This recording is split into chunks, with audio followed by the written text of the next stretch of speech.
में भी अच्छाइयाँ आ जाएंगी। मुझे लगता है इंसान दो जगह से सबसे ज्यादा सीखता है, एक तो अपने पेरेंट्स से और दूसरा टीचर्स।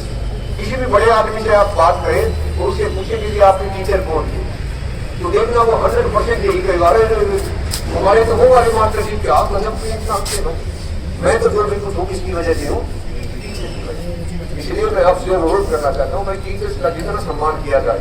टीचर का दिल बहुत बड़ा होता है भाई, टीचर्स को नहीं पता कि वो इतने बड़े इंसान हैं।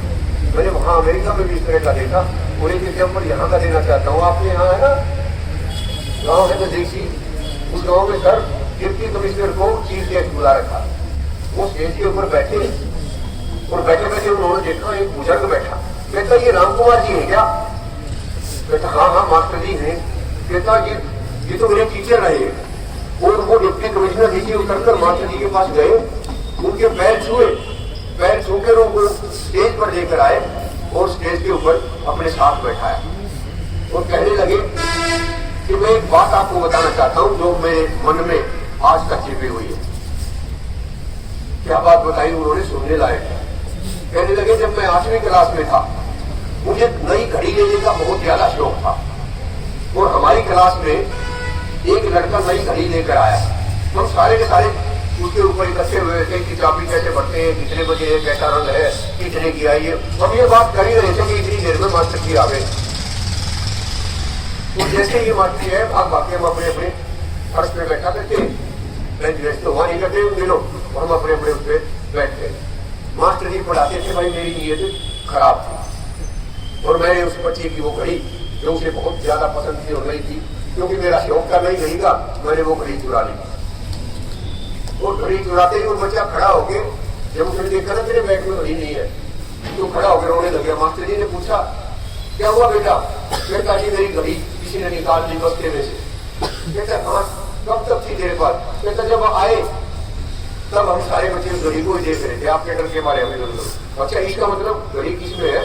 क्लास के अंदर ही। और मास्टर जी ने हमारे क्लास का दरवाजा बंद करवा दिया और सबको खड़ा कर दिया कि सब बच्चे खड़े हो जाओ और अपनी अपनी आंखें बंद कर लो, और एक बच्चे की ड्यूटी लगा दी कि सबके बैग चेक करो। उस टाइम मैंने आंख बंद कर रखी थी और मेरा दिल जो है धक धक धक धक कर रहा था कि अब मेरी चोरी पकड़ी जाएगी। पर मुझे ध्यान आया मैंने चोरी की हुई घड़ी बस्ते में नहीं डाल रखी थी, अपनी जेब में ले जा।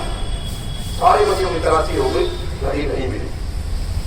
मास्टर जी कहने लगे ये कैसे हो सकता है, जब कमरे से टोल बाहर गया नहीं और घड़ी बस्ते में नहीं है, इसका मतलब किसी ने जेब में डाले।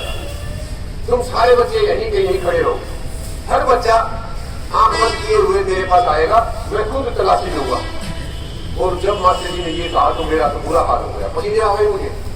आंखें हमने बंद कर रखी थी, एक एक बच्चा जा रहा था, और जब मैं उनके पास गया तो मास्टर जी ने मेरी जेब से घड़ी निकाली। ये भगवान, मुझे लगा कि आज तेरा इतना सत्यानाश हो जाएगा, इस स्कूल में मुझे खड़े लायक नहीं रहेगा।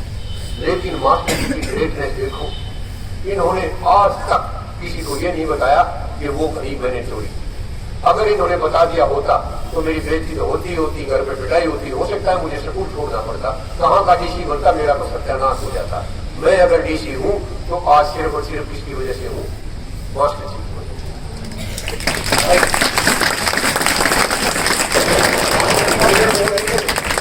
लगे बेटा रुक, मुझे भी कुछ बताना है। क्या मतलब?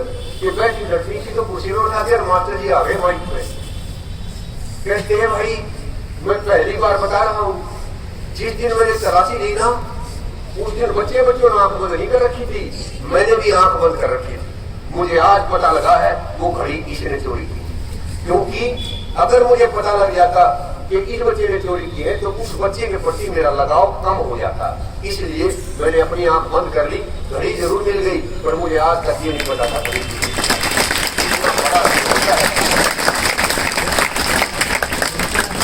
इतना बड़ा दिन होता है। मैं तो कई बार कहता हूँ भाई टीचर्स का जितना सम्मान आपसे किया जा सकता है करिए। ये आपको जिंदगी का ऐसा फार्मूला, ऐसा तरीका बता सकते हैं। कोई मेरे से पूछे जिंदगी में मुझे क्या मिला तो वो सिर्फ और सिर्फ किसकी वजह से मिला? टीचर की वजह। टीचर का सम्मान आपसे जितना किया जाता हो उतना जरूर करें भाई। तो